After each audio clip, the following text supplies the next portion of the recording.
Assalamu alaikum. Welcome to my YouTube channel. I hope so you all are doing well. Today we will discuss the play Murder in Cathedral by T.S. Eliot और इसमें हम देखेंगे इसके की factors, historical background, themes और characters. I have write down some key factors of this play. Full title Murder in Cathedral. Playwright T.S. Eliot, who was born in 1888 and died in 1965, and he is a American British writer and awarded with Nobel Prize in 1948. He lives in America till 1927, and after 1927 he shifted to British. It was written and published in 1935, and this is a type of poetic play, literary period modernism, genre drama and Christian tragedy. अब आपके पास कोई भी T.S.. Elliot का जो है इसका murder इन cathedral का question आता है तो आप उसके इंट्रोडक्शन में इसमें से पॉइंट्स जो हैं वो ऐड कर सकते हैं. नेक्स्ट है सेटिंग इसकी जो है वो कैंटरबरी इंग्लैंड की है और December of 1170 when archbishop Thomas Becket of Canterbury return after spending 7 years in France, and it is also known as historical play because Eliot discusses some historical events which are very important in Canterbury.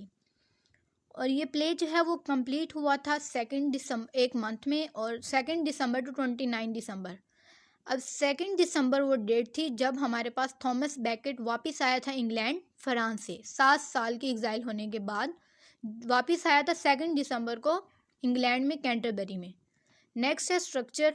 इस play के 2 parts हैं जो कि interlude से separate हैं. अब interlude कोई भी शॉर्ट पीस ऑफ राइटिंग होती है जो कि 2 एक्ट्स के दरमियान होती है और थॉमस बैकेट के असैसिनेशन का आई विटनेस जो था वो था एडवर्ड ग्रीम्स और उसके ऊपर ही जो है इसकी बेस करता है ये वाला प्ले टी.एस. इलियट का.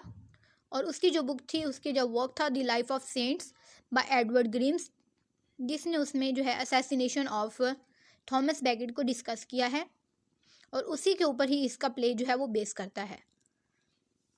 नेक्स्ट है इसका हिस्टोरिकल बैकग्राउंड. हिस्टोरिकल बैकग्राउंड में भी वही बात है कि ये आर्क बिशप थॉमस बैकेट के बारे में उसके असैसिनेशन के बारे में है और during the reign of Henry two in 1170. अब मर्डर और असैसिनेशन में डिफरेंस होता है. मर्डर जो होता है अनलॉफुली किसी को भी जो है वो मार देना, जबकि असैसिनेशन ये होता है कि पॉलिटिकल रीज़न की बिना पर किसी को मारना. अब थॉमस बैकेट को भी हेनरी टू ने पॉलिटिकल रीज़न की बिना पर जो है मरवाया था. इस वजह से हम उसको यहाँ पर कह रहे हैं assassination. Henry two and Thomas Becket were friends.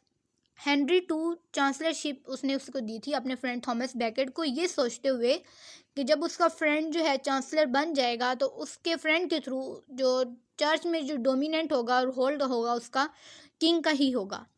लेकिन जब चांसलर बनने के बाद जब थॉमस बैकेट ने अपने पॉइंट ऑफ व्यू दिए, अपने आइडियाज़ दिए, तो इन दोनों में क्लैश जो है वो बन गया और उसके बाद क्लैश के बाद उसने क्या किया, उसको एग्जाइल कर दिया इंग्लैंड से. इसके थीम्स हैं sacrifice for religion, martyrdom, rejection of worldly temptations. इसके करेक्टर्स जो हैं वो हैं थॉमस बैकेट ऑफ कैंटरबरी जो कि प्रोटैगनिस्ट है, chorus of women of Canterbury, 3 priest, 4 knights and 4 tempters और जो माइनर करेक्टर है वो है मैसेंजर. तो अब हम एक एक करेक्टर्स को डिस्कस कर लेते हैं. थॉमस बैकेट ऑफ कैंटरबरी है आर्क बिशप ऑफ कैंटरबरी. जी तो अब यहाँ पर क्वेश्चन किया जाता है कि कैथीड्रल और चर्च में क्या डिफरेंस होता है. जो कैथीड्रल होता है वो बड़ा होता है चर्च से और कैथीड्रल को कंट्रोल इसका जो मेजर डिफरेंस है वो ये है कि बिशप्स रन करते हैं और जबकि चर्च को कौन देखता है, प्रीस्ट और क्लर्जी मैन. अब थॉमस बैकेट को एग्जाइल किया गया था इसने पॉलिटिकल कन्फ्लिक्ट्स की बिना पर उसके फ्रेंड ने हेनरी टू ने. King Henry, but now they are against each other. Becket is against king's impositions on the powers of the church. Henry two उसके अगेंस्ट हुआ था क्योंकि उसने उसके अपने आइडियाज़ देना शुरू कर दिए थे, अपने पॉइंट ऑफ व्यू, और बैकेट उसके अगेंस्ट था क्योंकि वो खुद इम्पोज करना चाहता था अपनी पावर्स को चर्च के ऊपर. और chorus of women of Canterbury. ये तो कोरस बेसिकली ग्रीक ट्रेजिडीज़ में बहुत ज़्यादा इनका रोल प्ले करते थे. ये Corus group of people who provide information of the characters. ऐसे उनके एक्शंस के बारे में बताते थे कि जो कि स्टेज पे परफॉर्म नहीं किए जा रहे होते थे, उनके बारे में हमें एडिशनल इन्फॉर्मेशन जो मिलती थी वो कोरस से मिलती थी। अब इसमें जो है कोरस ऑफ वुमेन है। Chorus represent common people and their fears. A group of common women from Canterbury who records archbishop Thomas Becket as their spiritual leader and fear of for his safety. अब उनके आने से, Thomas baked के आने से इनको खौफ था कि इनके इसके आने से क्या होगी, हालात जो हैं वो और संगीन हो जाएंगे, और उनको वो चाहते थे कि वापस ना आए। कोरस ये चाहते थे, वो ये, और उनकी चाहने की वजह ये थी क्योंकि वो उनको अपने थॉमस बैकेट को अपना स्पिरिचुअल लीडर मानते थे, और उसके अलावा उनको उनकी सेफ्टी का जो था वो फेयर था। 3 priests of the cathedral, they were waiting for Becket and they tried to protect Becket from the king's knight। और इन्होंने ही जो है उसको प्रोटेक्ट करने की कोशिश की थी किंग्स के नाइट से, जब उन्होंने फर्स्ट अटैम्प्ट में उसको मारने की कोशिश की थी। 4 टेम्पटर्स हैं। अब 4 टेम्पटर्स बेसिकली क्या हैं, ये शेडोज़ हैं, ये कोई भी क्रिएचर्स नहीं हैं, ये बल्कि क्या हैं, फ्लैश एंड ब्लड हैं। ये ख्याल जो उसको आते हैं लेकिन उनको क्या कर देता है, वो डिफीट कर देता है, रिजेक्ट कर देता है। फर्स्ट टेम्पटर उसको क्या कहता है कि he encourages Becket to remember the good old days before his exile and ask him to reconcile. वो उसको इस चीज़ के लिए उकसाता है कि वो अपने पुराने अच्छे दिनों को याद करे, एग्जाइल से पहले वाले, और उसको अपने दोस्त को जो है उसको जो है वो माफ़ कर दे, रिकनसाइल मतलब माफ़ी की तरफ जो है वो अपना रजू कर ले। Second tempter he urge Becket to take up the role of chancellor again. और सेकेंड टेम्पटर उसको क्या अर्ज करता है कि वो अपना जो चांसलर का रोल था वो वापस ले ले।